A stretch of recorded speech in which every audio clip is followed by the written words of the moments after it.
बिस्मिल्लाहिर्रहमानिर्रहीम। अस्सलाम वालेकुम वरहमतुल्लाहि वबरकातुहू। जी डियर स्टूडेंट, 10th क्लास और आज इसके जी हमने जायज़ा मशक चैप्टर नंबर 8 की। तो इसको करने से पहले भी एक दफ़ा ख़ुलासा पर नज़र। तो देखें भी इसमें वो कह रहा है कि किसी मुसल्लस के ज़ाविया का नासिब वो ख़त होता है जो मुसल्लस के किसी ज़ाविया की तनसीब करे और उसका दूसरा सिरा मुखालफ ज़िला को छुए। ठीक है, वो ज़ाविये का नासिब ख़त होता है। आगे हर मुसल्लस के तीन ज़ावियों के नासिब होते हैं, हर एक ज़ाविया का एक नासिब होता है। आगे मुसल्लस के इर्तफ़ा किसी राह से मुखालिफ ज़िला पर अमूद होता है। किसी मुसल्लस के इर्तफ़ा किसी राह से मुखालिफ ज़िला पर अमूद होता है। हर मुसल्लस के 3 रास होते हैं, हर एक रास से एक, यानी कि हर रास में से एक रास होता है जी। इसके बाद है ऐसा कता ख़त जो मुसल्लस के एक ज़िला की तनसीब करे और ज़िला के नुक्ता तनसीब पर अमूद भी हो तो वो उस ज़िला का अमूदी नासिफ कहलाता है। इस चीज़ पे गौर करना है ज़रा। किसी मुसल्लस के अमूदी नासिफ 3 होते हैं, हर एक ज़िले का, यानी कि ज़िले के भी और ज़ाविये के भी नासिफ होते हैं।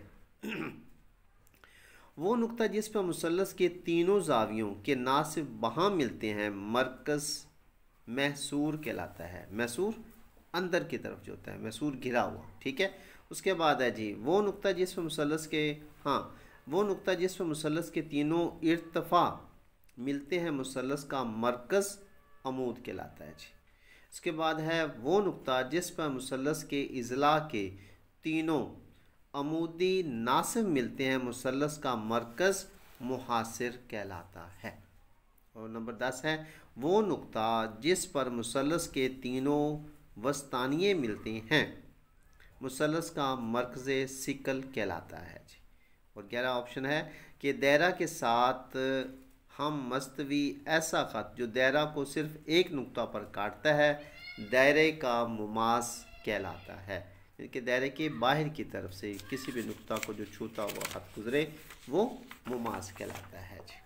चले भी चलते हैं, फिर देखें MCQs। कहता है सही जवाब के गिर्द दायरा लगाइए कि एक मुसल्लस में वस्तानियों की तादाद होती है। वस्तानियाँ वस्त अब इसमें कितनी तादाद होगी जी? इसमें अब 1 है, 2, 3 और 4 जी। ठीक हो गया। इसमें जो वस्तानियाँ मुसल्लस के 3 होते हैं तो तीनों ही उसके वस्तानियों की तादाद होगी जी। उसके बाद एक मुसल्लस में इर्तफ़ा होते हैं, जब ही हमने पढ़ा है जी। ठीक है, एक मुसल्लस में इर्तफ़ा होते हैं 1, 2, 3 या 4। तो उसमें ऑप्शन सी जो है 3 इर्तफ़ा होते हैं जी। इसके बाद मुसल्लस में ज़ावियों के नासिफ होते हैं, ये भी अभी हमने पढ़ा है। ठीक है, आप वो ख़ुलासा पढ़ाने का मकसद ये था कि आप लोगों को ये MCQs जो है वो याद हो जाएंगे जी। अच्छा, उसमें नासिफ 1 होता है, 2 होते हैं, 3 होते हैं या 4 होते हैं, जैसे कि अभी हमने पढ़ा है जी। ठीक है, इसके नासिफ ज़ावियों के 3 होते हैं। किसी मुसल्लस के इज़ला के नासिफों की तादाद भी 3 ही होती है जी। ओके हो गया जी। इसके बाद देखते हैं जी ऑप्शन नंबर 5।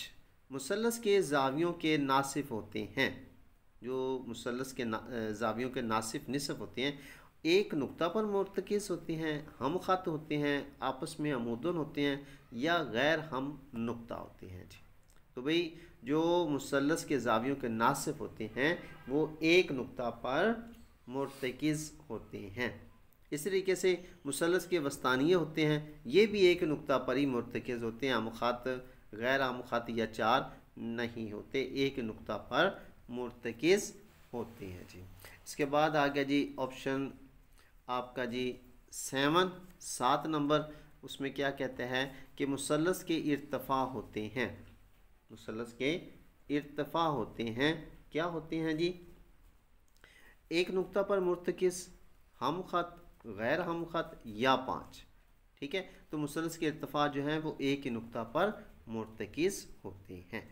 उसके बाद है मुसल्लस के एक रास से मुखालिफ ज़िला के वस्ती नुक्ता को मिलाने वाला ख़त कहलाता है ज़ाविया का नासिफ, इर्तिफ़ा, वस्तानिया या ज़िला का नासिफ जी। ठीक हो गया। अब इसमें क्या होता है, जो ज़िले को मिलाता है, ज़ाहिर बात है वस्त है, वस्तानिया होता है जी। ठीक हो गया। इसके बाद देखिए जी, मुसल्लस के रास से मुखालफ ज़िला पर अमूद कहलाता है। मुसल्लस के रास से मुखालिफ ज़िला पर अमूद कहलाता है ज़ाविया का नासिफ, ठीक है, वस्तानिया, इर्तिफ़ा या ज़िला का नासिफ जी। तो ये जो रास से मुखालिफ ज़िला पर होता है वो उसका इर्तिफ़ा कहलाता है जी। ओके हो गया जी। इसके बाद है कि हम मस्तवी दायरा के साथ एक ख़त जो दायरा को सिर्फ एक ही नुक्ता पर कता करता है कहलाता है, जो हमने आखिर पे ऑप्शन पढ़ा है जी, ख़त मुमास है, वस्तानिया है, इर्तिफ़ा है, ख़त अमूद है, ये ख़त मुमास होता है जी।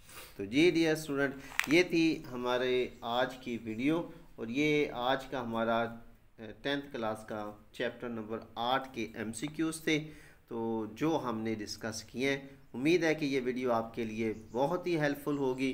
तो इंशाल्लाह फिर अगली वीडियो में फिर मुलाकात होगी जी। तो एक छोटी सी रिक्वेस्ट, अगर आप हमारे चैनल पे न्यू हैं तो काइंडली हमारे चैनल को सब्सक्राइब भी कीजिए, और अगर किसी बात की समझ नहीं आई तो आप हमें कमेंट्स करके भी पूछ सकते हैं जी। अपना ख्याल रखिए। अल्लाह हाफिज़।